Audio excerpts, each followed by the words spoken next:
அவர் பணம் சம்பாதிக்கிறதுக்காக தான் திருடுவார். அந்த திருடினதை ஏன்றவர் திருடப்பட்டவர் பி கிட்ட கொடுத்து பணம் வாங்கியிருப்பார். பி சி கிட்ட கொடுத்துருப்பாரு, சி டி கிட்ட கொடுத்துருப்பாரு, டி இ கிட்ட கொடுப்பாரு, இ கன்சியூமராக இருப்பார். அதே சொல்ல அவர் கழுத்தில் போட்டுட்டு இருப்பார். ஸோ இதில் நம்ம திருட்டு வழக்கை பொதுவாக எப்படி விசாரிக்கிறாங்கன்னா, எங்க ஒருவேளை அழைத்து விசாரிச்சு இவர்கிட்ட தான் அந்த பொருள் இருந்து இவர்கிட்ட தான் அந்த பொருளை ரெக்கவரி பண்ணா அவருக்கு எவ்வளவு நாள் தண்டனை நினைக்கிறீங்க? அதிகபட்சம் 3 வருஷம் தண்டனைங்க. இப்போ குற்றம் வந்து நிரூபிக்கப்பட்டிருந்தால் கண்டிப்பா வந்துட்டு 379 ஐபிசி திருட்டு வழக்கு பனிஷ்மெண்ட் ஃபார் தெஃப்ட்ல இதுல யார் மேலாம் சஸ்பெக்ட் இருக்கோ police has to rice a suspect. ஏன்னா நிறைய பேர் அவங்களே திருடிட்டு அவங்களே வித்துட்டு அவங்களே மிஸ்ஸிங்னு சொல்லி காணவில்லைன்னு சொல்லி கம்ப்ளைண்ட் கொடுத்த விஷயங்களை நம்ம நிறைய பார்த்துருக்கோம். ஒரு எஸ்ஐ அடிக்கிறாரு அப்படின்னா எஸ்பி கிட்ட பேசிடணும். போயிட்டு எஸ்பி கிட்ட பேசுறது, எஸ்பியோட ஆஃபீஸ் வந்துட்டு always open, only for public service தான். ஸோ நீங்கள் ஒரு எஸ்பியை போய் நான் பார்க்கணுமா அப்படின்ற பட்சமே உங்களுக்கு தேவையில்லை. ஒரு எஸ்ஐ போய் எஸ்பி கிட்ட போய் பார்க்கணும்னா 1000 ப்ரொசீஜர்ஸ் இருக்குது. அவங்க இன்ஸ்பெக்டர் கிட்ட பர்மிஷன் வாங்கணும், ஏசி கிட்ட பர்மிஷன் வாங்கணும். ஸோ அந்த மாதிரி விஷயங்கள்லாம் இருக்குது. ஆனால் ஒரு common man article 22 subclass 3 Indian constitution, every accused அவன் எவ்வளோ பெரிய மோசமான கிரிமினலாக இருக்கலாம், அந்த accused as a right to consult with is lawyer. அவருக்கு வந்துட்டு அக்யூஸ்ட் பர்சனோட ரைட்ஸு அவரோட லாயரை கன்சல்ட் பண்ணுறதுக்கு போலீஸ் இல்லை, யாராலையும் தடுக்க முடியாது. எல்லார் வீட்டுக்கும் கரண்ட் எப்படி போயிருக்கோ அப்படி சட்டம் போயிருக்கணும். சட்டம் நம்ம வாழ்வாதாரம். சட்டம் ஏற்கனவே நம்மளை ப்ரொடெக்ட் பண்ணிட்டு தான் இருக்கு. கான்ஸ்டியூஷன் நம்மளை ப்ரொடெக்ட் பண்ணிட்டு தான் இருக்கு.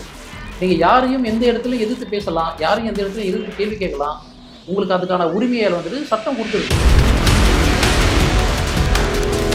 இந்த பெனிஃபிட் ஆஃப் டவுட், இந்த பெனிஃபிட்டை குற்றவாளிகளுக்கு கொடுக்காம அதை முடக்கணும்.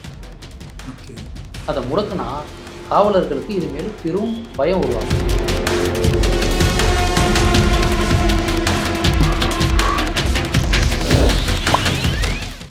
தமிழ்நாட்டையே ரொம்ப அச்சுறுத்திட்டு இருக்கக்கூடிய, தமிழ்நாட்டையே ஒழுக்கி இருக்கக்கூடிய ஒரு மிகப்பெரிய சம்பவம் திருபுவனம் அஜித் குமாரோட வழக்கு.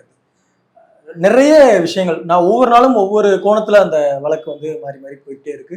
ஸோ இதுக்கு பின்னணி என்ன நடக்கும், என்ன மாதிரியான விஷயங்கள் எல்லாத்தையும் நம்ம தொடர்ந்து நம்ம பேசுவோம். அதற்கு முன்னாடி ஒரு வழக்கறிஞராக உங்களுடைய பார்வை என்னவா இருக்கு இந்த வழக்கை பொறுத்தவரை? முதல்ல வந்துட்டு அஜித் குமாரோடைய மரணம் மிகுந்த வருத்தத்துக்குரிய விஷயம். அந்த மாதிரி நடந்திருக்கக்கூடாது. இனிமேலும் அந்த மாதிரி எதுவும் நடக்கக்கூடாது. ஒரு சாதாரண ஒரு திருட்டு வழக்கில் வந்துட்டு விசாரணை இந்த மாதிரி ஒரு மோசமாக நடந்திருக்குன்றது ஒரு துயர சம்பவம். நாட்டுக்கே வந்துட்டு அது ஒரு பெரிய அச்சுறுத்தலை ஏற்படுத்தி இருக்கிறதா தான் நான் பார்க்குறேன்.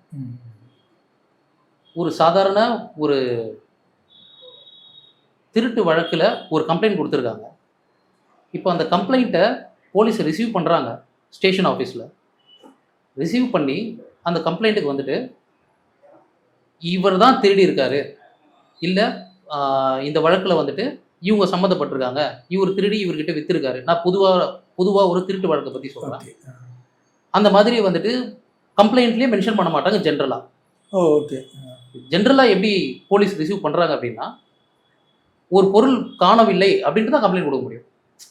இது வந்துட்டு ஒரு மிஸ்ஸிங் கம்ப்ளைண்ட்டாக தான் இருக்கும். ஸோ அந்த மிஸ்ஸிங் கம்ப்ளைண்ட்டில் போலீஸ் எடுத்து விசாரணை பண்ணுவாங்க. நீங்கள் நிறைய இடத்துல கேள்விப்பட்டிருப்பீங்க.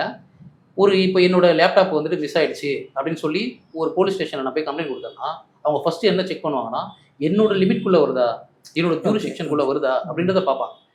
அப்புறம் அந்த யார் கம்ப்ளைனண்ட்டோ அந்த கம்ப்ளைனண்ட்டையே தான் கொஸ்டின் பண்ணிகிட்டே இருப்பாங்க.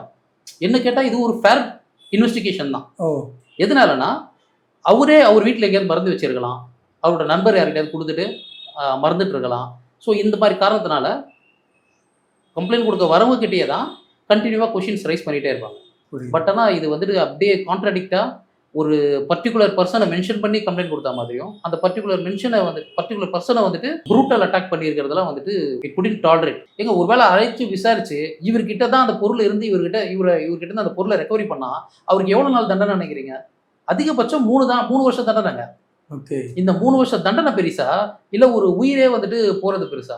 சோ இந்த கம்பேரிட்டிவ் இருக்குல்ல. இப்ப குற்றம் வந்து நிரூபிக்கப்பட்டிருந்தால் கண்டிப்பா வந்துட்டு அவருக்கு 3 வருஷத்துக்கு மேல தண்டனை கொடுக்க முடியாது. 379 ஐபிசி திருட்டு வழக்கு பனிஷ்மெண்ட் ஃபார் தெஃப்ட்ல 3 வருஷத்துக்கு மேல அவருக்கு தண்டனை கொடுக்க முடியாது. அதாவது சட்டம் தெரிஞ்சிருக்கணும் எல்லாருக்குமே, காமன் பீப்புள்ஸ் எல்லாருக்குமே சின்ன சின்ன பேசிக் ரூல்ஸாவது தெரிஞ்சுக்கணும் அப்படிங்கிறது இருக்கு இல்லையா? இப்போ இதுல வந்து காக்னிசபிள், நான் காக்னிசபிள் நம்ம ரெண்டு சொல்றோம். இது எதுக்கெல்லாம் வந்து ஆக்டா இருக்கும்? இது வந்து காக்னிசபிள்னா என்ன, நான் காக்னிசபிள்னா என்ன?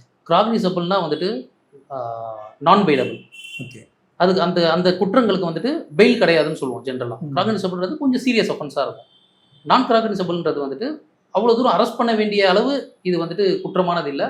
பட் ஆனால் பெயிலபிள் அஃபென்ஸ் அது. ஓகே. இந்த வழக்கு வந்துட்டு காக்னிசபிள் அஃபென்ஸ் தான். இது காக்னிசபிள் அஃபென்ஸ்னாலும் இவங்க ஒரு மிஸ்ஸிங் கம்ப்ளைண்ட் போலீஸ் ஸ்டேஷனில் ரிசீவ் பண்ணாங்கன்னா அந்த மிஸ்ஸிங் கம்ப்ளைண்ட்டை எப்படி விசாரிக்கணுன்றது ஒரு நடைமுறை இருக்குது. ஆக்சுவலாக வந்துட்டு இதில் என்ன பண்ணியிருக்கணும்னா ஒரிஜினலாக சம்மன்ஸ் இஷ்யூ பண்ணியிருக்கணும்.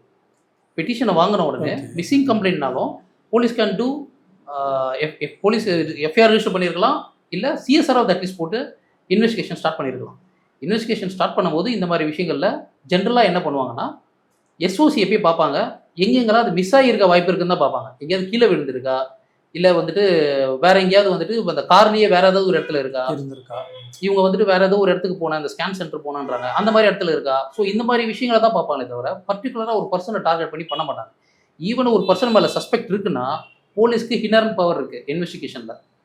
அவங்க ப்ரொசீஜராக 161 சம்மன் கொடுத்து, இதில் இறந்திருக்கிற அஜித்குமாருக்கு 161 சம்மன் கொடுத்து சம்மன் படி அவரை அழைச்சி காவல் நிலையத்துக்கு அழைச்சி காவல் நிலையத்தில் அவரை என்கொயரி பண்ணியிருக்கோம். ஓகே. ஸோ இதில் யார் யார் மேலெல்லாம் சஸ்பெக்ட் இருக்கோ police has to rice a suspect. ஏன்னா நிறைய பேர் அவங்களே திருடிட்டு அவங்களே வித்துட்டு அவங்களே மிஸ்ஸிங்னு சொல்லி காணவில்லைன்னு சொல்லி கம்ப்ளைண்ட் கொடுத்த விஷயங்களை நம்ம நிறைய பார்த்துருக்கோம். இப்போ நீங்கள் ஒரு விஷயம் சொன்னீங்க, அதாவது அஜித்குமாரை வந்து காவல் நிலையத்தில் வச்சே விசாரணை பண்ணியிருக்கணும் அப்படிங்கிறப்ப நீங்கள் சொல்கிறீங்க. ஆனால் இப்போ இந்த வழக்குக்கு மானாமதுரையில இருந்து தனிப்படை குழுவினர் 5 பேர் வராங்க. இப்போ இந்த மாதிரியான ஒரு புகாரை விசாரிக்கிறதுக்கு தனிப்படை அவசியம் தானே? இல்லை, இந்த மாதிரி ஜென்ரலாகவே வந்துட்டு கோல்டு மிஸ்ஸிங்கில் வந்துட்டு தனிப்படையெல்லாம் இருக்காங்க. இது வந்துட்டு யூஸ்வலாக நடக்கிறது தான். இப்போது நார்த் இந்தியாவிலேருந்து நிறைய பேர் இங்கே வந்து, அதாவது ஜென்ரலாக சொல்லலை, இந்த மாதிரி கேசஸ் இருக்குது, அதை வச்சு நான் சொல்கிறேன். இங்கே வந்து கொள்ளையடிச்சிட்டு நார்த் இந்தியாவுக்கு எடுத்துகிட்டு போயிருப்பாங்க. ஸோ அந்த மாதிரி கேசஸ்லாம் பார்த்தீங்கன்னா அந்த ஜூரிஸ்டிக்ஷனில் இருக்கிற போலீஸ் தான் அதை விசாரிக்கணுன்ற அவசியம் கிடையாது. ஸோ அதுக்கு பேஸாக அதுக்கு மேலே இருக்கிற உயர் அதிகாரி யாராவது இதை கண்டிப்பாக வந்துட்டு ரெக்கவரி பண்ணி கொடுத்தே ஆகணும். மிஸ்ஸிங் கம்ப்ளைண்ட்னு சொன்னாலும் அது ஒரு திருட்டு வழக்காக எப்போ கன்வெர்ட் ஆகும்னா பொருள் ரெக்கவரி ஆகும், மெட்டீரியலி எவிடன்ஸ் ஆகணும். ஐ எம் ஸ்பீக்கிங் ஆன் பிகாஃப் ஆஃப் ப்ராசிக்யூஷன் சைட். அவங்க என்ன பண்ணணும்னா மிஸ்ஸிங் கம்ப்ளைண்ட்டாக ரிசீவ் பண்ணிவிட்டு அந்த பொருளை தேட ஆரம்பிச்சிருவாங்க. தேட ஆரம்பிக்கிறதுக்கு நமக்கு கண்டிப்பாக ஸ்பெஷல் டீம் சப்போர்ட் தேவைப்படுது. போலீஸ்க்கு வந்துட்டு கண்டிப்பாக ஸ்பெஷல் டீம் சப்போர்ட் தேவைப்படும்.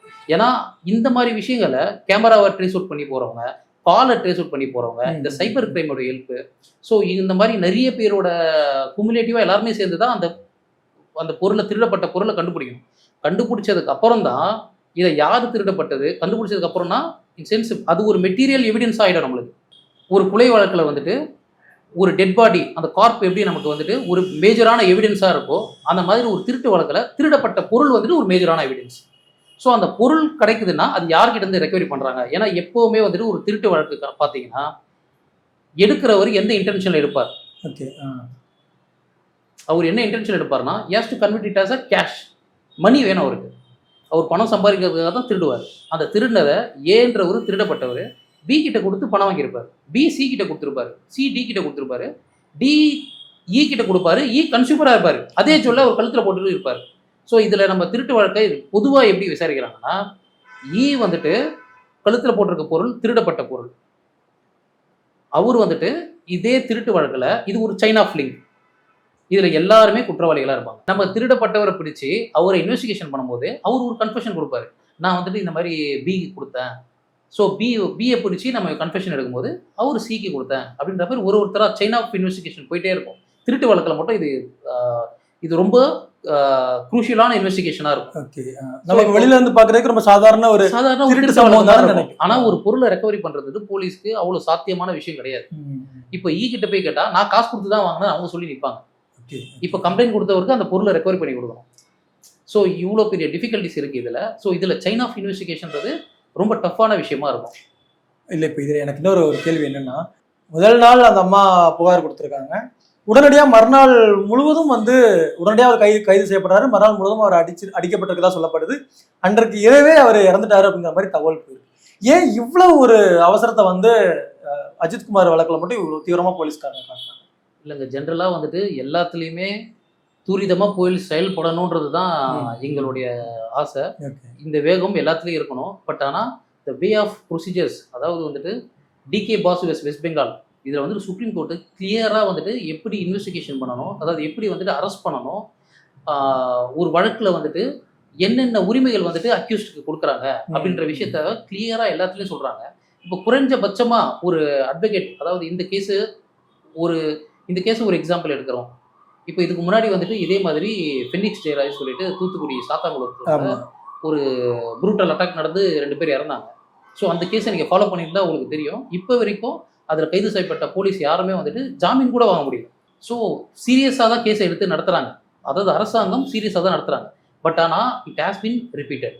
இது ஒரு நாளாக இது நடந்துகிட்டே இருக்குது. இது நடந்துட்டு இருக்கிறதுக்கு காரணம் என்னென்னா, சட்டத்தை பற்றின அவேர்னஸ் கம்மி, மக்களுக்கும் கம்மி, காவல்துறையினருக்கும் கம்மி. காவல்துறையினர் அவங்களோட சட்டம் என்னன்னு நினைச்சிட்டு இருக்காங்கன்னா, அவங்க உயரதிகாரிகள் கொடுக்குற கமாண்டு தான் சட்டம்னு நினைக்கிறாங்க. காவலரா இருந்தாலும் சரி, அவர் அவர்கிட்ட ஒரு கமாண்ட் வருது உயரதிகாரிகிட்ட இருந்துன்னா அது கண்மூடித்தனமா செய்யக்கூடாது. அது சட்டப்பூர்வமா அப்ளிகேஷன் ஆஃப் மைண்ட். ஒரு காவலரா இருந்தாலும் அவர் அப்ளை பண்ணணும். இது வந்து சட்டப்பூர்வமா இல்லையா? சட்டப்பூர்வம் இல்லைன்னா நீங்க இது இல்லைன்னு சொல்லி நீங்க உங்களோட மேலதிகாரிகிட்ட நீங்க சொல்லணும். இந்த மாதிரி சட்டம் இல்லையே, இது ஏன் என்ன செய்ய சொல்றீங்க அப்படின்னு சொல்லி நீங்க சொல்லணும். நீங்க உங்க உயரதிகாரி சொல்றதுனால நீங்க போயிட்டு செய்யறது சட்டப்படி சாத்தியம் இல்லாத விஷயமா இருக்கு அப்படின்னா அதோட பனிஷ்மெண்ட் அனுபவிக்க போறது அவங்க தான். இப்போ இதுல வந்து உயர் அதிகாரிகள் எல்லாமே தப்பிச்சிருவாங்க, அப்படி தப்பிக்கிறதுக்கான பாசிபிலிட்டிஸ் இருக்கா? பேஸ்ட் ஆன் இன்வெஸ்டிகேஷன் தாங்க. ஓகே. இப்போ இன்வெஸ்டிகேஷன் வந்துட்டு தமிழ்நாடு முதல்வர் வந்துட்டு சிபிஐக்கு மாற்றிருக்காங்க. ஸோ சிபிஐ எடுத்து விசாரிக்கிறது வந்து சிபிஐ நல்லாவே இன்வெஸ்டிகேஷன் பண்ணுவாங்க. ஸோ சிபிஐயோட இன்வெஸ்டிகேஷன் வந்துட்டு மேலதிகாரிகளாக இருந்தாலும் அவர்களை வந்துட்டு விடக்கூடாதுன்றதான் என்னோட எண்ணம். இப்போ நான் ஒரு சாதாரண ஒரு பாமர ஒரு மனுஷன் வச்சுக்கோங்களேன். இப்போ என் மேலே இப்படி ஒரு கம்ப்ளைண்ட் வருது. இப்போ எனக்கு தெரிஞ்சவங்கள வேற யாரோ வந்து என் மேலே கம்ப்ளைண்ட் பண்ணுறாங்க. ஸோ இப்போ நான் வந்து அந்த தப்பு பண்ணலை. ஆனால் நான் என்ன பண்ண வேண்டியது இருக்கும்? நீங்கள் முதல்ல பண்ண வேண்டியது, நீங்கள் ஒரு வழக்கறிஞரை நடணும். ஓகே. இப்போ இந்த பெனிக்ஸ் ஜெயராஜ் எதுக்கு சொல்ல வந்தோன்னா, அந்த டைமில் லாக்டவுன்.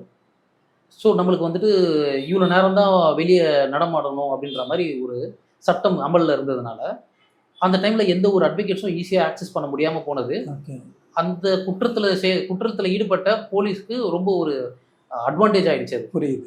ஸோ அங்கே ஒரு 2 அட்வொகேட் போயிட்டு வெளியே நிற்கிறாங்க, அவங்க நம்மளோட உயர் அதிகாரி கிட்ட பேச போயிடுவாங்க, அவங்க கிட்ட கேட்பாங்க அப்படின்னு சொல்லி ஒரு அச்சுறுத்தல் அந்த காவலருக்கு இருந்தா இது வந்துட்டு it's not lead to death, சாவர வரைக்கும் இது போயிருக்காது. ஸோ அது அந்த இடத்துல நீங்கள் பார்த்தீங்கன்னா பெனிக்ஸ் ஜெயராஜ் கேஸை வந்துட்டு நம்ம ஒரு ப்ரெசிடிங்காக எடுத்துப்போம். அந்த இடத்துல பார்த்தீங்கன்னா ஒரு ஓரல் கான்வர்சேஷன் தான் அந்த போலீஸ்க்கும் அந்த பெனிக்ஸ் ஜெயராஜ் 2 பேருக்கும் வந்துட்டு அந்த கடையை அடைக்கிறதுல ஏற்பட்ட ஒரு சின்ன ஒரு வாக்குவாதம் தான். அந்த வாக்குவாதத்தில் நீயா நானான்ற ஒரு ஈகோவில் தான் இந்த கொலை நடந்தது. அது கொலை, அது கஸ்டோடியல் டெத்து. இருந்தாலும் அது வந்துட்டு கொலையாக தான் கன்வெர்ட் பண்ணி சிபிஐ விசாரிச்சாங்க. இப்போ அதில் வந்துட்டு உயரதிகாரியோட அழுத்தம் அவங்களுக்கு இருந்திருக்கும்னு நினைக்கிறீங்களா நீங்கள்? இது அது ஈகோ மாதிரி வந்திருக்கும். அது ஒரு அவங்களுக்கு ஏற்பட்ட ஒரு ஈகோனால ஏற்பட்ட ஒரு கஸ்டோடியல் டெத். அதுல உயர் அதிகாரியோட அழுத்தம் இருந்திருக்கும்னு நம்ம சொல்ல முடியாது. கண்டிப்பா அதுல இருந்திருக்க வாய்ப்பு இல்லை. நீ ஒரு போலீஸே நீ கேள்வி கேட்கிறியா அப்படிங்கிற அந்த ஒரு ஈகோ இருந்திருக்கலாம். அந்த ஈகோ தான். ஓகே. இப்போ இந்த வழக்கு எடுத்துக்கிட்டீங்கன்னு வைங்களேன், ஒரு நாள் ஃபுல்லா வச்சு அடிக்கிறதுக்கான அந்த ரைட்ஸ் இருக்கா போலீஸ்க்கு? இல்ல, ஒரு நாள் ஃபுல்லா போலீஸ் வச்சு அடிக்கிறாங்க அப்படின்னா அவரோட அஜித்குமாரோடைய வழக்கறிஞரோ இல்லை அவங்க வீட்டில் இருக்கிற யாரோ அவங்க பக்கத்தில் இருக்கிற யாரோ சட்டம் தெரிஞ்சு இருந்ததுன்னா ஒரு அக்யூஸ்டை அரெஸ்ட் பண்ணால் 24 மணி நேரத்தில் மேஜிஸ்ட்ரேட் கிட்ட ப்ரொடியூஸ் பண்ண போகணும். அதாவது உங்களுக்கு இந்தியன் கான்ஸ்டியூஷன் இது வந்துட்டு நான் புதுசாக ஏதோ ஒரு சட்டத்தை உருவாக்கணும்னு சொல்ல போகிறது இல்லை. எக்ஸிஸ்டிங்காக நம்மளுக்கு ரைட்ஸ் இருக்குது. அப்போது ஆர்டிகல் 21, ஆர்டிகல் 22 இது எல்லாமே என்ன சொல்லுதுன்னா, ஒரு இந்தியன் சிட்டிசன் எப்படி வந்துட்டு அவன் வாழ்வாதாரம் பாதிக்காமல் இந்தியாவுக்குள்ளே வாழ முடியும்னு சொல்லுது. அவங்க ஒரு பெரிய அதிகாரியாக இருக்கலாம், ஒரு நார்மல் லேமேனாக இருக்கலாம், ஆனால் அவங்க இந்தியாவுக்குள்ளே வாழ்கிறதுக்கு முழுமையான சுதந்திரம் அவங்களுக்கு கொடுத்துருக்கு. இப்போ ஒரு நாள் ஃபுல்லாக வச்சுருக்காங்கன்னா நீங்கள் ஃபஸ்ட்டு நாளே என்னைக்கு வந்துட்டு அரெஸ்ட் பண்ணாங்களோ அன்றைக்கே வந்துட்டு நீங்கள் என் பையனை பார்க்கணும், என் தம்பியை பார்க்கணும் அப்படின்னு சொல்லி ஒரு முறையீடு வச்சுருந்தீங்க அப்படின்னா, அப்படி காட்டலை அப்படின்னா நீங்கள் அஜித்குமார்ன்றவர் மிஸ் ஆகிட்டாருன்னு சொல்லி நீங்கள் மிஸ்ஸிங் கம்ப்ளைண்ட் கொடுத்து ஏபிஎஸ் கார்பஸ் ரிட்டு ஃபைல் பண்ணிடலாம். இமிடியேட்டாக பண்ணிருக்கலாம். ஒருவேளை உங்களால் இமிடியேட்டாக பண்ணுற அளவு கூட உங்களுக்கு நேரம் இல்லை அப்படின்னா எவ்ரிடே ஜட்ஜஸ், ஹைகோர்ட்டில் இருக்க ஜட்ஜஸ் காலையில் 10:30 மணிக்கு மென்ஷனிங்கில் உட்கார்றாங்க. இன்னைக்கு ஏதாவது அர்ஜென்ட் கேஸ் இருக்கா, வேற ஏதாவது ஒரு ஏதாவது ஒரு நம்ம முக்கியமான விஷயங்கள் ஏதாவது பண்ண வேண்டியது இருக்கா, இன்னைக்கு லிஸ்ட் ஆகாத கேஸில் வேற ஏதாவது ஒரு முக்கியமான வழக்கு இருக்கா அப்படின்றத விசாரிக்கிறதுக்காக உயர்நீதிமன்ற நீதியரசர்கள் அதுக்கு டைம் ஒதுக்குறாங்க. அந்த டைம்ல ஒரு வழக்கறிஞர் போயிட்டு இந்த மாதிரி வந்துட்டு அஜித்குமார்ன்றவரை இந்த போலீஸ் ஸ்டேஷன்ல கொண்டு போனாங்க, அவர் இன்னும் வரல, என்னால வந்துட்டு இமீடியட்டா HCP பெட்டிஷன் ரெடி பண்ணி கொடுக்க முடியல, எனக்கு உடனே அவர் எங்க இருக்காரு என்னன்றத சொல்லுங்க அப்படின்னு சொன்னா, இந்த மாதிரி பல வழக்குகள் நடந்திருக்குங்க. இந்த மாதிரி இப்ப நீங்க சொல்றது வந்து மதுரையில இருக்கக்கூடிய மதுரை உயர்நீதிமன்ற கிளைக்கு கண்டிப்பா சொல்லலாம். ஓகே. அப்போ மாண்புமிகு நீதியரசர்கள் என்ன சொல்லுவாங்கன்னா, அப்பயே இமீடியட்டா அந்த பப்ளிக் ப்ராசிக்யூட்டர் கூப்பிட்டு இது எந்த ஸ்டேஷன், எதனால அவர் மிஸ்ஸிங்ல இருக்காரு, எனக்கு வந்துட்டு இங்க 2:30க்கு ப்ரொடியூஸ் பண்ணணும், 11:30க்கு ப்ரொடியூஸ் பண்ணணும். நடந்திருக்கு, ரெகுலரா நடக்குது இது. ஸோ இப்போ உங்களுக்கு லா அவேர்னஸ் இருக்குன்னா இது எல்லாத்தையுமே உங்களால இதுல இருந்து மீண்டு வர முடியும். அஜித்துடைய உறவினர்களோ இல்ல அவருடைய வழக்கறிஞர்களோ அஜித்தை காப்பாத்தி இருக்கலாம். அது அந்த சட்டத்தோட அவேர்னஸ் இருந்திருந்தா எனக்கு 100 பேர் 200 பேர் ஒரு கூட்டம் கூடி கோஷம் போட்டு பண்ற விஷயம் தப்புன்னு நான் சொல்ல போறது இல்லை. எந்த ஒரு புரட்சியில தான் புது சட்டங்கள் உருவாகுது. நிர்பயான்ற ஒரு புரட்சியில தான் புதுசா ஒரு சட்டம், எப்பேற்பட்ட சட்டங்கள்லாம் உருவாயிருக்கு. அந்த மாதிரி இதுல பாத்தீங்கன்னா அவ்வளோ பேர் கூடி கோஷம் போடுறதை விட ஒரே ஒரு ஆள் சட்டம் தெரிஞ்சவர், ஒரே ஒரு ஆள் உயர்நீதிமன்றத்தை நாடி அவங்க கிட்ட வந்துட்டு இந்த மாதிரி மென்ஷனிங் பண்ணி இந்த மாதிரி அவர் எனக்கு காட்டவே இல்லை, அவர் எங்க இருக்காருன்னு எனக்கு தெரியல, ஸ்டேஷன் போனால் ஸ்டேஷன்ல இல்லை, அரெஸ்ட் பண்ணாங்க, அரெஸ்ட் பண்ணி ஸ்டேஷனுக்கு போனால் ஸ்டேஷன்ல இல்லை, சரி வேற ஏதாவது ஸ்டேஷன்ல வச்சிருக்காங்களா, வேற ஏதாவது விசாரணை இருக்காங்களா, எனக்கு காட்டுங்கன்னு சொல்லி கேட்டால் காட்ட மாட்டாங்க. அதாவது section article 22 subclass 3 Indian constitution, every accused அவன் எவ்வளோ பெரிய மோசமான கிரிமினலாக இருக்கலாம், அந்த accused as a right to consult with is lawyer. அவருக்கு வந்துட்டு அக்யூஸ்ட் பர்சனோட ரைட்ஸு அவரோட லாயரை கன்சல்ட் பண்ணுறதுக்கு போலீஸ் இல்லை யாராலையுமே தடுக்க முடியாது. அவர் லாயரை கன்சல்ட் பண்ணி எனக்கு இந்த மாதிரிலாம் விஷயங்கள்லாம் நடக்குதுங்க, என்னை வந்துட்டு இதுலேருந்து மீட்டெடுங்க அப்படின்னு சொல்லியிருந்தா அவங்களுக்கு எஸ்பி ரேங்க்ல இருக்கவங்களுக்கு தெரியப்படுத்தியிருப்பாங்க இந்த மாதிரிலாம் ஒரு விஷயம் நடக்குதுன்னு சொன்னால். எஸ்பி ரேங்க்ல இருக்கவங்க இமீடியட்டாக அதை ஸ்டாப் பண்ணியிருப்பாங்க. நீங்கள் நீதிமன்றத்துக்கு போகிறதுல ஒரு டிஃபிகல்ட்டி இருக்குங்க. என்னென்னா நம்மளுக்கு உயர் நீதிமன்றத்துக்கு போகிறதுக்கு இந்த சனி ஞாயிறில் வந்துட்டு அர்ஜென்ட் பெட்டிஷன் இப்போது வந்துட்டு கம்ப்ளீட்டாக ஆன்லைனில் வந்ததுனால அர்ஜென்ட் பெட்டிஷன் போட்டு இதை விசாரிச்சே ஆகணும் அப்படின்ற வழக்கில் கொண்டு வந்து இந்த மாதிரிலாம் லீட் டு டெத்துன்ற விஷயத்தெல்லாம் ஜட்ஜஸ் ரொம்ப முனைப்பு காமிச்சு அவங்களோட லீவ் நாள்லையும் அவங்க வந்துட்டு வேலை செய்யறதுக்கு தயாராக இருக்காங்க. இரவு பகல் எதையும் பார்க்கறது கிடையாது நீதியரசர்கள். இந்த மாதிரி விஷயங்கள் இருக்குன்னா முன்னாடி வந்து செய்யறதுக்கு எவ்வளோ பேர் இருக்காங்க. இல்லை இப்போ இந்த விவகாரத்தை எடுத்துக்கிட்டிங்கன்னா இதில் வந்து கிட்டத்தட்ட ஒரு 24 மணி நேரத்துக்குள்ள எல்லாமே நடந்து முடிஞ்சிருது. இந்த 24 மணி நேரத்துக்குள்ள ஒரு திருபுவனம் மாதிரியான ஒரு கிராமத்தில் இருக்கக்கூடிய ஒரு மனிதர்களால இதெல்லாம் சாத்தியமாக இருக்கும்னு நீங்கள் நினைக்கிறீங்களா? திருபுவனம் இல்லைங்க, எந்த ஒரு வில்லேஜாக இருந்தாலும் எந்த ஒரு ரிமோட் வில்லேஜாக இருந்தாலும் எல்லார் வீட்டுக்கும் கரண்ட் எப்படி போயிருக்கோ அப்படி சட்டம் போயிருக்கணுங்க. சட்டம் நம்ம வாழ்வாதாரங்க. சட்டம் ஏற்கனவே நம்மளை ப்ரொடெக்ட் பண்ணிட்டு தான் இருக்கு. கான்ஸ்டியூஷன் நம்மளை ப்ரொடெக்ட் பண்ணிட்டு தான் இருக்கு. நீங்கள் யாரையும் எந்த இடத்துல எதிர்த்து பேசலாம், யாரையும் எந்த இடத்துல எதிர்த்து கேள்வி கேட்கலாம், உங்களுக்கு அதுக்கான உரிமையை வந்துட்டு சட்டம் கொடுத்துருக்கு. இப்போ நீங்கள் ஆர்டிஐ எடுத்துக்கிறீங்க, ஆர்டிஐ வந்துட்டு யார் போடலாம்னு சொல்லி கேட்டால் யாருக்கும் பெருசாக தெரியல. அது அட்வொகேட் போடுவாங்க, அது வந்துட்டு பெரிய ரிட்டையர் போலீஸ் ஆஃபீஸர் போடுவாங்க, கவர்மெண்ட் ஆஃபீஸர்லேருந்து போடுவாங்க அப்படின்னு சொல்லி கேட்குறாங்க. ஆனால் இந்தியன் சிட்டிசனும் அதை பண்ண முடியும். ஒரே ஒரு தகுதி தான் ஆர்டிஐக்கு. நீங்கள் வந்துட்டு இந்தியன் சிட்டிசனாக இருக்கணும், அவ்வளோதான். நீங்கள் யாரும் வேணால் கேள்வி கேட்க முடியும். ஸோ அவ்வளோ பெரிய எக்ஸிஸ்டிங்காக நம்மக்கிட்ட இவ்வளோ சட்டங்கள் இருந்தோம், அதை பற்றின அவேர்னஸ் இல்லாததுனால நம்ம இந்த மாதிரி அஜித்குமாரை போடுற, பென்னிக்ஸ் ஜெயராஜை போடுற பலரும் நம்ம இழந்துகிட்டே இருக்கும். இந்த வழக்கை எடுத்துக்கிட்டோம்னு வைங்களேன், இதில் வந்து மறுநாள் வரக்கூடிய அந்த ஒரு அவசரமாக அவர் இது போடுறாங்க, எஃப்ஐஆர் போடுறாங்க. அதில் என்னன்னா அவர் வந்து தப்பிச்சு ஓடும்போது வலிப்பு வந்து இறந்துட்டாரு அப்படிங்கிற மாதிரி ஒரு தகவல் சொல்றாங்க. இதுக்கப்புறம் வழக்குகள் ஒவ்வொரு திசைக்கு மாறிக்கிட்டே இருக்கு. ஸோ இப்போ வலிப்பு வந்து இறந்துட்டாரு அப்படின்னு சொல்லக்கூடிய தேவை என்ன? அந்த குற்றத்தில் ஈடுபட்டவங்களை காப்பாற்றுறதுக்கான செயலாக தான் நான் பார்ப்பேன். ஏன்னா ஒரு மர்டர் நடக்குது, ஒரு டெத்து, அதில் வந்துட்டு culpable homicide not amounting to murder அப்படின்ற ஒரு பெனிஃபிட் இருக்கு. என்னன்னா இறந்ததற்கான காரணம் நான் அடித்ததில்லை. ஓகே, நான் அடிச்சிருக்கலாம், ஆனால் அவர் it's not lead to death. நான் அடித்ததுனால அவர் சாவலை, அவருக்கு காக்கா வலிப்பு வந்ததுனால அவர் செத்துருக்காரு. ஸோ இதெல்லாம் வந்துட்டு வழக்கை நீர்த்து போக செய்யும். ஸோ இப்போ அட்வொகேட்ஸ் என்ன ஆர்கியூ பண்ணுவாங்கன்னா இவர் காக்கா வலிப்பு வந்ததுனால தான் இறந்துருக்காரு. ஸோ இது வந்துட்டு culpable homicide not amounting to murder. இது கொலை வழக்காக கருத முடியாது. இப்ப இந்த வலிப்பு வந்து அவர் இறந்திருக்காரு அப்படிங்கிறது உண்மையா இருக்கக்கூடிய பட்சத்துல, ஒருவேளை அது உண்மையா இருந்ததுன்னு வைங்களேன், அடுத்து வரக்கூடிய போஸ்ட்மார்ட்டம்ல வரக்கூடிய ரிப்போர்ட் இருக்கும் இல்லையா, அவருக்கு இத்தனை காயங்கள் இருக்கு, இந்த மாதிரியான அவர் கொடுமையெல்லாம் சந்திச்சிருக்காரு அப்படிங்கிறதும் நிரூபணம் ஆச்சுன்னா ரெண்டும் சேர்ந்து என்ன ஒரு இதா இருக்கும்? இல்ல, கண்டிப்பா நீர்த்து போகதாங்க செய்யும். ஓகே. கண்டிப்பா அப்ப அடிச்சது நீர்த்து போகதான் வந்து செய்யும். நீங்க அடிச்சிருக்கலாம். அடிச்சதற்காக இவருக்கு வந்துட்டு மரணம் ஏற்பட்டது அப்படின்ற இடத்துல நேரடியான ஒரு விஷயத்தை தாண்டி வலிப்புன்ற ஒரு இடைமறித்தலும் இருக்கு அதுல. ஓகே. ஸோ அது உங்களோட டிஃபென்ஸ் பாயிண்டா வந்துடும். இந்த மாதிரி ஒரு விஷயமே அடுத்தது நம்ம போலீஸை பண்ண விடக்கூடாதுங்க. ஓகே. ஒரு ஒரு போலீஸ் வந்துட்டு ஒரு காமன் மேனை அடிக்கலான்ற ஒரு திங்கிங்கே இதுக்கப்புறம் வரக்கூடாது. ஏன்னா எல்லா போலீஸும் அந்த மாதிரி அடிக்கிறது கிடையாது.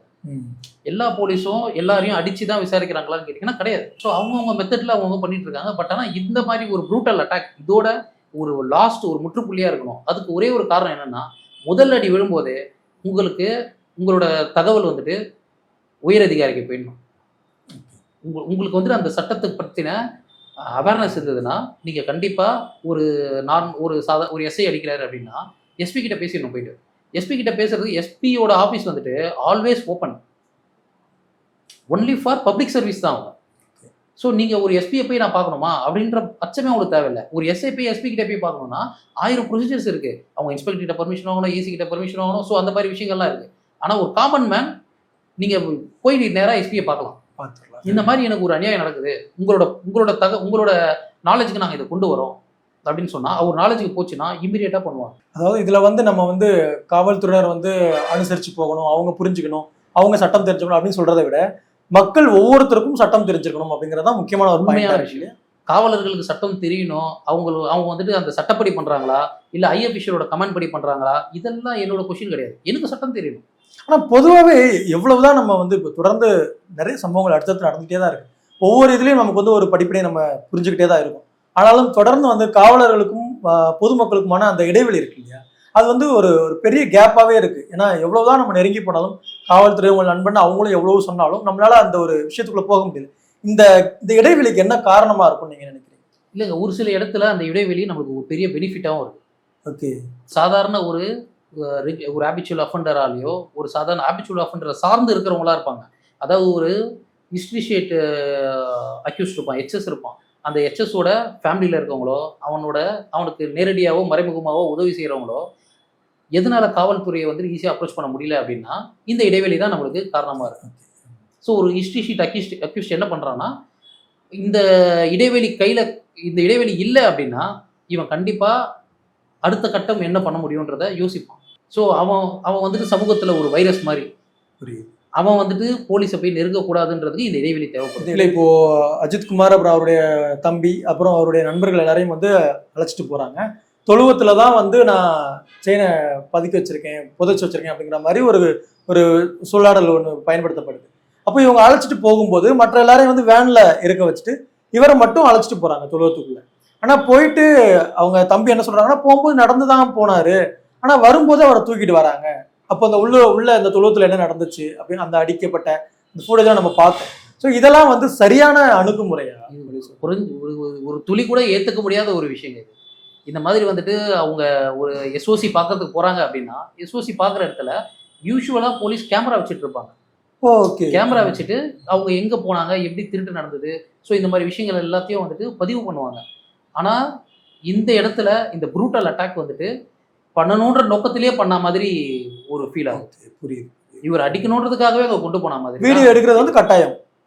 வீடியோ எடுக்கிறது கட்டாயம் கிடையாது. காவல்துறை உயரதிகாரிகளுக்கு காட்டுறதுக்கும் அவங்களோட ஃபர்தரா இன்வெஸ்டிகேஷன்ல இருந்து வேற ஏதாவது க்ளூ கிடைக்குதான்னு பாக்குறதுக்கும் அந்த வீடியோ எடுக்கிறது. உங்களுக்கு இந்த திரு ஆம்ஸ்ட்ராங் அவரோட மர்டர் கேஸ்ல வந்துட்டு எஸ்ஓசியில் என்னென்ன பண்ணாங்கன்றத அக்யூஸ்ட கூட்டு வந்து விசாரிச்சாங்க. உங்களுக்கு அது நினைவு இருக்கும்னு நினைக்கிறேன். அதெல்லாம் வந்துட்டு அண்டர் வீடியோ இதில் தான் பண்ணாங்க. புரியுது. அது ஒரு ஸ்கெட்ச் போடுவாங்க. இப்போ நம்ம சினிமா பாணியிலலாம் நிறைய பார்க்குறோம் இல்லையா, நிறைய லாக்அப் டெத் வச்சே நிறைய படங்கள்லாம் வந்திருந்தது. அது உங்களுடைய ஒரு வழக்கறிஞராக உங்களுடைய பார்வை எப்படி இருக்கும்? அது ஏன்னா நம்ம கேட்கும் போதே ரொம்ப ரணமா இருக்கு, ரொம்ப கொடூரமா இருக்கு. ஒரு உயிர் போற அளவுக்கு அடிச்சிருக்காங்க அப்படின்னா காவலர்களுடைய மனநிலை எந்த அளவுக்கு இதா இருந்தது? இது வந்துட்டு சமூகத்துல எல்லாருக்குமே இது ஒரு நீங்கா வடுங்க. இது வந்துட்டு என்னைக்குமே இதை அழிக்கவே முடியாது. அதை சரி பண்றதுக்கான சாத்தியங்களும் கிடையாது. இதுக்கு முன்னாடி நடந்தது தான். இதை போயிட்டு நம்ம மறுபடியும் ரிவர்ஸில் போயிட்டு அதை சரி பண்ணவே முடியாது. அதாவது ஒரு பப்ளிக்கு வந்துட்டு ஒரு அவேர்னஸ் வேணும். ஒரு போலீஸ் நம்மளை கூப்பிட்றாங்கன்னா அவங்களோட எக்ஸ்டெண்ட் லிமிட் எவ்வளோன்றது நமக்கு தெரிஞ்சிருந்தா நம்ம ஏன் அவங்களுக்கு ஒத்துழைக்காம இருக்க போகிறோம்? காவல்துறை விசாரிச்சு ஒரு கன்ஃபெஷன் வாங்குறாங்க இல்லைங்களா, அந்த கன்ஃபெஷனே வந்துட்டு அட்மிசபிள் எவிடன்ஸ் கிடையாது. எவிடன்ஸ் ஆக்ட் படி அவங்க கொடுக்குற கன்ஃபெஷனே அட்மிசபிள் எவிடன்ஸ் கிடையாது. நீதிமன்றம் அதை முழுமையாக ஏற்றுக்காது. அதை பேஸ் பண்ணி அவங்களுக்கு தண்டனை கிடையாது. ரெண்டாவது, காவல்துறை பிடிச்சி அவங்கள அரெஸ்ட் பண்ணி ஜெயிலில் வைக்கிறாங்க. இது ஜென்ரல் தாட் என்னன்னா, இவர் ஜெயிலுக்கு போயிட்டாரு, சமூகம் அவரை ஒதுக்கணும் அப்படின்னு. அக்யூஸ்டு குற்றம் சாட்டப்பட்டவர் தானே தவிர அவர் முழுமையான குற்றவாளி கிடையாது. குற்றவாளின்றது கன்விக்ஷன் ஜட்மெண்ட் முடிஞ்சு வர்றது தான் குற்றவாளின்றது. இப்போ நீங்கள் ஏற்கனவே சொன்ன மாதிரி உடனடியாக ஏதாவது ஒரு பிரச்சனை இந்த மாதிரி ஒரு காவல்துறை நம்ம விசாரிக்க வராங்க அப்படிங்கிற மாதிரி இருந்ததுன்னா உடனே நம்ம ஆன்லைன் மூலமாகவே நம்ம அதுக்கு தீர்வு கிடைக்கும், அவர் இது பண்ணலாம் ரிசீவ் பண்ணலான்னு சொன்னீங்க. இதை கொஞ்சம் எல்லாருக்கும் புரியுற மாதிரி தெளிவாக சொல்ல முடியுமா? இப்போ நான் இப்போ என் மேலே ஒரு குற்றச்சாட்டு வருது, நான் உடனடியாக ஆன்லைனில் போய் அதுக்கான ஒரு இதை நீதிபதியை தேட முடியுமா? அதை வழக்காக பதிவு பண்ண முடியுமா? அதாவது நம்ம இப்போ இந்த கஸ்டோடியல் டெத்துக்கான விஷயமா நம்ம பேசணும் அப்படின்னா ஆன்லைனில் நீங்கள் பண்ண முடியாது. ஏன்னா நீங்களே ஒரு இன்வெஸ்டிகேஷனில் இருப்பீங்க. ஓகே. ஸோ நீங்கள் இன்வெஸ்டிகேஷனில் இருப்பீங்க. கஸ்டோடியல் டெத்துனா உங்களை ப்ரூட்டலாக அவங்க அட்டாக் பண்ணிட்டு இருப்பாங்க. ஓகே. ஸோ இப்போ அட்டாக் பண்ணுறது இவங்க ரொம்ப டேரிங்காக, இந்த கேஸில் ரொம்ப டேரிங்காக பப்ளிக் பிளேஸ்லேயே வச்சு பண்ணாங்க. ஸோ எப்படி இவங்களுக்கு இவ்வளோ ஒரு தைரியம் கிடைச்சதுன்றது தெரியல. ஜென்ரலாக ஸ்டேஷனில் வச்சு பண்ணுறாங்க அப்படின்னா 24னா 23மே ஸ்டேஷனில் தான் நடந்திருக்கும். கஸ்டடியில் தான் இறந்துருப்பாங்க. இப்போ அந்த மாதிரி உள்ள கஸ்டடியில் இருக்காங்க அப்படின்னா அவங்களோட பிளட் ரிலேஷன், ஃப்ரெண்ட்ஸ், ரிலேட்டிவ்ஸ் யார் வேணாலும் போலீஸ் ஸ்டேஷன் போய் அணுகணும். இந்த மாதிரி ஒருத்தர் காலையில் கூப்பிட்டு வந்தீங்களே, அவர் இப்போ எந்த நிலைமையில் இருக்கார் நான் பார்க்கணும் அப்படின்னு சொல்லி கேட்கலாம். இதுக்கு ஒரு அட்வொகேட் தான் வேணுன்ற அவசியம் கிடையாது. போலீஸ் இதை சொல்ல மாட்டாங்க மேக்ஸிமம். அப்படி சொல்ல மறுத்தாங்க அப்படின்னா நீங்கள் இமீடியட்டாக அந்த எஸ்பி ஆஃபீஸ்க்கோ இல்லை சிட்டினா கமிஷனர் ஆஃபீஸ்க்கோ ஒரு மிஸ்ஸிங் கம்ப்ளைண்ட் கொடுத்துருங்க. இந்த மாதிரி காலையில் 4 பேர் கூப்பிட்டு போனவங்க போலீஸானே எங்களுக்கு தெரியல, ஸோ அவர் இப்போ வரைக்கும் காணோம் அப்படின்னு சொல்லி நீங்கள் ஒரு மிஸ்ஸிங் கம்ப்ளைண்ட்டை பதிவு செஞ்சுட்டீங்கன்னா அந்த மிஸ்ஸிங் கம்ப்ளைண்ட் பதிவு பண்ணுறதுக்கு உங்களுக்கு ஆன்லைன்லேயே மிஸ்ஸிங் கம்ப்ளைண்ட் போட்டுருக்கும். ஸோ அதையும் மீறி உங்களுக்கு you find out something is happening terribly, அப்போ நீங்கள் உடனே என்ன பண்ணணும்னா இந்த கம்ப்ளைண்ட்டை ஒரு பக்கம் வச்சுட்டு இமீடியட்டாக கோர்ட்டில் அப்ரோச் பண்ணிடுங்க, மென்ஷனிங்கில் அப்ரோச் பண்ணிடுங்க. அவங்களோட அட்வொகேட் மென்ஷனிங்கில் இந்த மாதிரி காலையில் கூப்பிட்டு போயிருக்காங்க, இப்போ வரைக்கும் எங்கே இருக்காங்கன்னு சொல்லாமல் இருக்காங்க. இப்போ இந்த ப்ரொசீஜர் எல்லாமே நான் தனி மனிதனாக பண்ண முடியுமா, இல்லை ஒரு வழக்கறிஞர் துணையோட தான் பண்ண முடியும்? தனி மனிதனாகவே பண்ணலாம். உங்களுக்கு வழக்கறிஞர் துணை இருந்தால் இன்னும் உங்களுக்கு அதை அப்ரோச் பண்ணுறது ஈஸியாக இருந்துச்சு.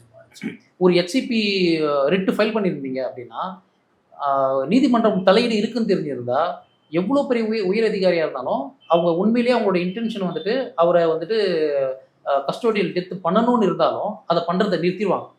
ஓகே. அவங்களோட பதவிக்கு முக்கியத்துவம் கொடுப்பாங்க. பட் இப்போ இந்த வழக்கில் நம்மளால அதை யூகிக்க முடியலையா? ஏன்னா அவங்க சட்டம் தெரிஞ்சிருந்ததுன்னா அவங்களுடைய பதவி பறிப்போகும் அப்படின்னு நினைச்சிருந்தாங்கன்னா இந்த ஒரு விஷயத்தை அவங்க பண்ணியிருக்க மாட்டாங்க. கண்டிப்பாக பண்ணியிருக்க மாட்டாங்க. அவங்களுக்கு சட்டம் தெரியலன்றது தானே இப்போ பிரச்சனையே. இப்போ நீங்கள் இன்னும் நல்லா கவனிச்சு பார்த்தீங்கன்னா அவங்க வீட்டில் இருக்கிற அவங்களோட ஒய்ஃபு, அவங்களோட ரிலேட்டிவ்ஸ்லாம் ரோட்ல உட்காந்துருக்காங்க. மேலதிகாரி சொன்னாங்க அதனால செஞ்சேன், அந்த மாதிரி காரணம் சொல்லவே கூடாது. ஓகே. நான் அவங்க சொன்னாங்க அதனால செஞ்சேன், இவங்க சொன்னாங்க அதனால செஞ்சேன்னு சொல்லி சட்டத்தில் தப்பிக்கவே முடியாது. எங்க முதல்ல ஜேர்னலிஸ்ட்டு, அட்வொகேட்டு, போலீஸ்லாம் சட்டம் தெரியலன்னு சொல்லவே கூடாதுங்க. ஒரு காமன் மேன் சொன்னாலே இந்த சட்டம் ஏற்றுக்காது. Ignorance of law is not exemption. சட்டம் தெரிஞ்சிருந்தாதான் நம்ம இந்த மாதிரியான அதிகாரத்துடைய உச்சத்தில் இருக்கவங்க கிட்டலாம் நம்ம தப்பிக்கிறதுக்கான வழி சட்டம் தெரிஞ்சிருந்தால் மட்டும்தான். இப்போ நீங்கள் சொன்ன மாதிரி அந்த 5 காவலர்களுடைய குடும்பமும் இப்போ ரோட்டில் போராடிட்டு இருக்காங்க. ஸோ இவங்க ஒவ்வொருத்தரும் ஒவ்வொரு விஷயங்கள் சொல்லிட்டு இருக்காங்க. எங்களுடைய பிள்ளைகளுடைய வாழ்வாதாரம் என்ன ஆகும், எங்களுடைய குடும்பம் இனி என்ன ஆகும் அப்படிங்கிற மாதிரி தொடர்ச்சியாக பேசிட்டு இருக்காங்க. ஸோ இப்போ இவங்க எல்லாரும் நினைச்சா அந்த 5 காவலர்களையும் ப்ரொடெக்ட் பண்ண முடியுமா, சேஃபாக வெளியில் கொண்டு வர முடியுமா? இல்லை, அவங்களுக்கு என்ன ஆபத்து இருக்கு? ஓகே. அவங்களுக்கு எந்த ஆபத்துமே இல்லையே. இல்லை, அவங்க குற்றவாளி அப்படின்னு சொல்லி இன்னும் முடிவு பண்ணலை. அது ட்ரையல் நடக்கணும். ட்ரையல் நடந்து ட்ரையலில் தான் இவர் குற்றவாளி இல்லை அப்படின்றது ப்ரூவ் ஆகும். இவர் குற்றவாளியும் ப்ரூவ் ஆச்சுன்னா அவருக்கு எத்தனை வருஷம் தண்டனை அப்படின்றத நீதிபதி சொல்லுவாங்க. பேசிக்கிட்டு இருக்கும்போது ஒரு விஷயம் சொன்னீங்க, எந்த விஷயமா இருந்தாலும் உடனடியாக வழக்கறிஞர் அணுகுங்க, பக்கத்தில் இருக்கக்கூடிய லாயருக்கு தகவல் கொடுத்து அவங்க மூலமாக பேசுங்க அப்படிங்கிற மாதிரி நீங்கள் சொல்லியிருந்தீங்க. இப்போ எனக்கு ஒரு பேசிக்காக ஒரு கொஸ்டின் ஒன்று வருது. எப்படின்னா இப்போ ஆல்ரெடி போலீஸ்க்கும் லாயருக்கும் ஒரு முட்டலும் முதலுமாவே இருக்கும். எப்போவுமே நம்ம தொடர்ச்சியாகவே நம்ம பார்த்துக்கிட்டே இருக்கிறோம். இப்போ நான் ஒரு இப்போ இப்போ என்னுடைய உறவினர் ஒருத்தர் உள்ள இருக்காரு அப்படின்னா, நான் ஒரு லாயரை கூட்டிட்டு போறேன்னு வைங்களேன். அது வந்து காவல்துறையினருக்கு ஒரு ஈகோவா இருக்கும். என்ன, ஓ லாயர் வர நீ இல்ல உண்மை போயிட்டியா? இந்த மாதிரி சம்பவம்லாம் நடந்திருக்கு. என்னடா நீ அட்வொகேட் கூட்டு வரோம், நீ ஆ, பெரியாளா? ஓகே. இதுக்காகவே நான் உன் மேல கேஸ் போடுறேன். அதெல்லாம் வந்துட்டு ஒரு ego நடந்திருக்கு. clash நடக்கும். ஆ, ஆனா இந்த மாதிரி வந்துட்டு டெத்து போற அளவுக்கு ஒரு கஸ்டோடியல் டெத்து போற அளவுக்கு கம்பேரிட்டிவா பார்க்கும்போது அவ்வளவு தூரம் ஒரு விஷயம் போய் நிக்கிற அளவு நிக்காது. ரெண்டாவது இன்னொரு விஷயம் என்னன்னா, அட்வொகேட் ஆக்ட் 1961 படி ஒரு அட்வொகேட் வந்துட்டு கிளைண்ட் கிட்ட அவனோட கிளைண்ட் கிட்ட பேசுற அந்த கான்ஃபிடென்ஷியலான விஷயத்த யார்கிட்டயுமே சொல்ல வேண்டிய அவசியம் இல்லை. அதை வந்துட்டு நாளைக்கு காவல்துறை விசாரணையிலையோ இல்லை நீதிமன்றமே கேட்கும் போதோ அதை அவங்க சொல்ல வேண்டிய அவசியமே இல்லை. It's a privilege to the advocates. இதை வந்துட்டு former supreme court justice Krishna Iyer வந்துட்டு ஒரு கோர்ட் மூலியமா சொல்றாரு, the moment you are destroying the confidentiality between the advocate to his client, you are killing the justice at the ரூட்னு சொல்றாரு. Okay. நீ அவங்களுக்குள்ள பேசுற உரையாடலை தெரிஞ்சுக்கணும்னு நினைக்கிறது, நீ நீதியை வேறுலயே அறுக்கிற அப்படின்னு சொல்றாங்க. அது ஒரு பியூட்டிஃபுல்லான ஃபேமஸ் கோட் அது.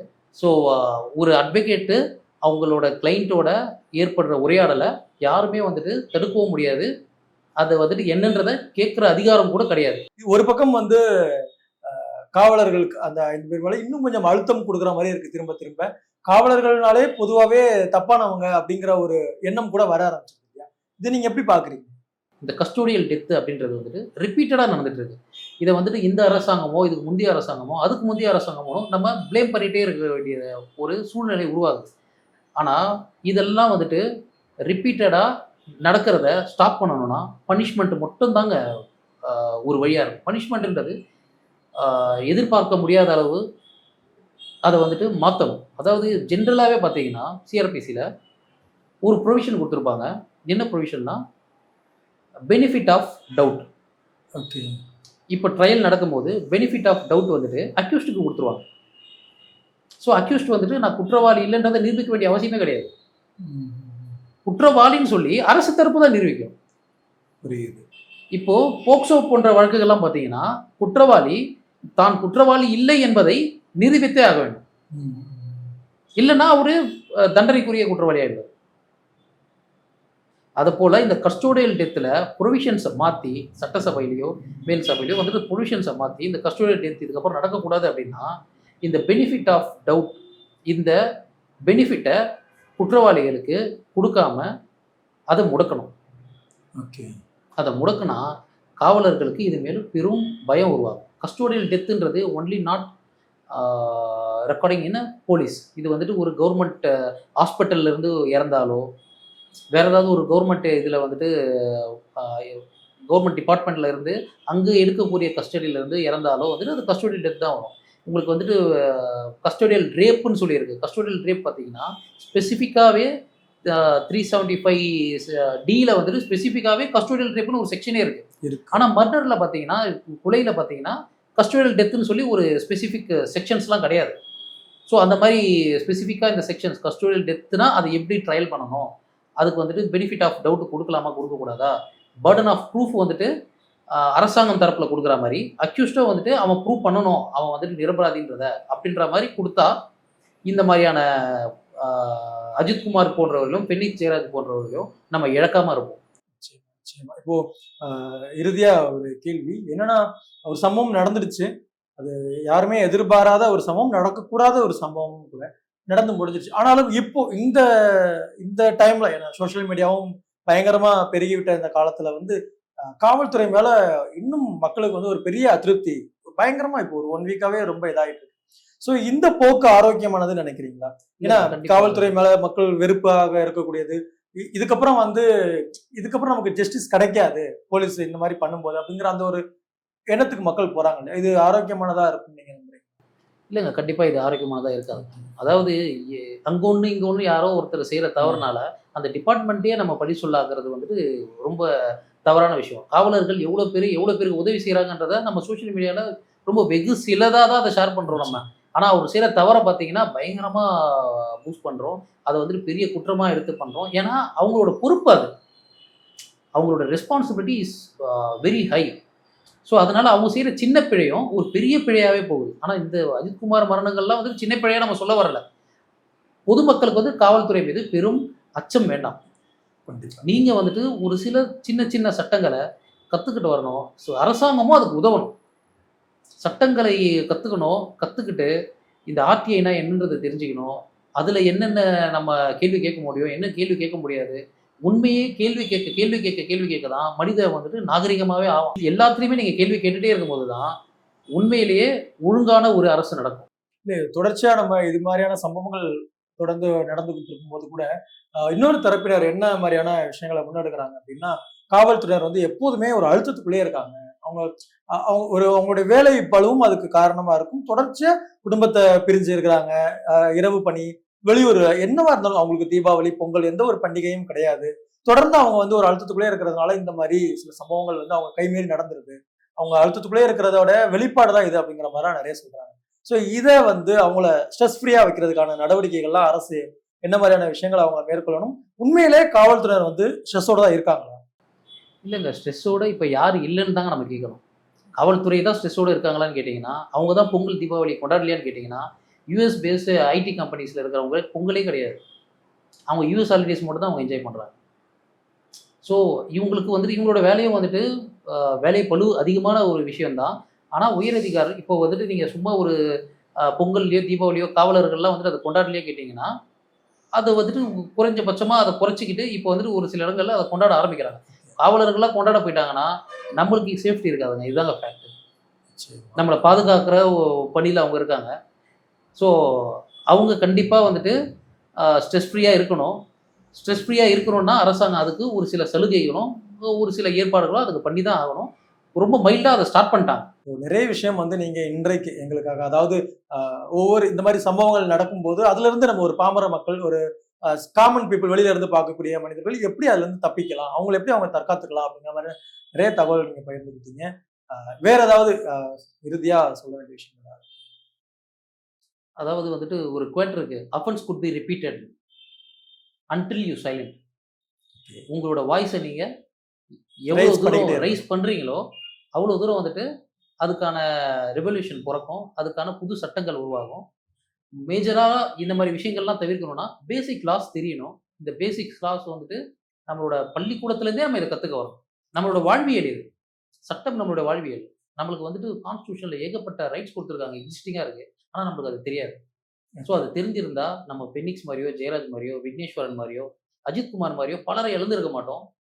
அதனால நம்ம அரசாங்கம் இதுக்கு ஒரு நடவடிக்கை எடுத்து, அரசாங்கம் வந்துட்டு என்னோட ஒப்பீனியன் அரசாங்கம் வந்துட்டு இத பள்ளி பாடங்கள்லயோ, இல்ல கல்லூரிகளிலயோ சட்டம்னா என்ன? குட் டச்னா, பேட் டச்னா என்னன்றத இப்ப சொல்ல ஆரம்பிச்சுட்டாங்க. இதெல்லாம் வெரி அப்ரிஷியேட்டட்.